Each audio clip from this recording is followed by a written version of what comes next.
மேட்டுப்பாளையம் அருகே கடம்பன்கோம்பை மலை கிராமத்தில் முறையான சாலை வசதி இல்லாததால் இறந்தவரின் உடலை டோலி கட்டி 3 கிலோமீட்டர் வரை தூக்கிச் சென்ற அவலம் நிகழ்ந்துள்ளது.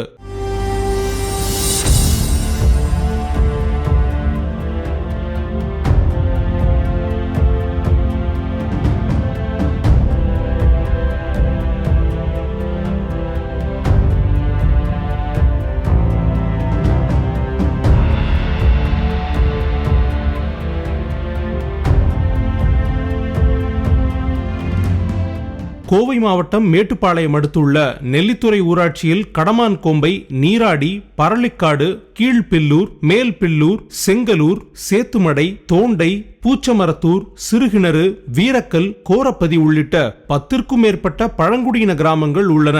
இந்த கிராமங்கள் அனைத்தும் அடர்ந்த வனப்பகுதிக்கு நடுவே அமைந்துள்ளன.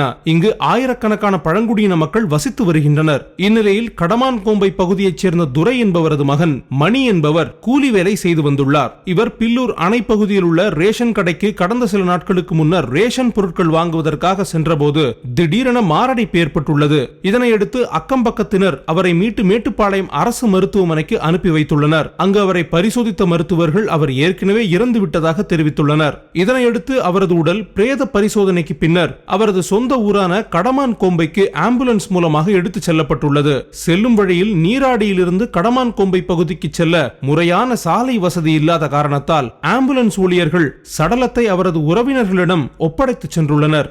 கடமான்கோம்பை ஒரு டெத் ஆகி போச்சு. இருந்தாலும் இன்னும் இதுவரைக்கும் ஒரு ஆம்புலன்ஸ் ரிவேஸ்லே வந்து டெட் பாடியை தந்திருக்காரு. நீராடி பாலாத்திருந்து ஒரு 1.5 கிலோமீட்டர் 500 மீட்டருக்கு தந்திருக்காரு.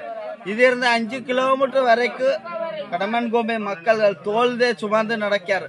ஒரு தார் ரோடு வசதி இல்லை. ஏன்னா மக்கள் ரேஷனுக்கு வாங்க போனாலும் சரி 1000-2000 செலவு பண்ணிதே போயிட்டு இருக்காரு. அந்த மாதிரி இருக்க போது மக்களுடைய கோரிக்கை, அதாவது ஒரு ஆம்புலன்ஸ் கூட நமக்கு ஃப்ரீயா இல்லை, அதாவது இலவச ஆம்புலன்ஸ் சொல்லி இப்ப மக்கள் தோல் தூக்கி உடனே நடக்காது. ஏன்னா இந்த அளவுக்கு நான் இந்த பாடியை கொண்டு போய் சேர்த்து அவங்கள 7 மணி ஆகலாம். காட்டு எருமை இருக்கலாம், ஆனை இருக்கலாம், அனைத்தையும் நாம சந்தித்ததே நான் போகணும்.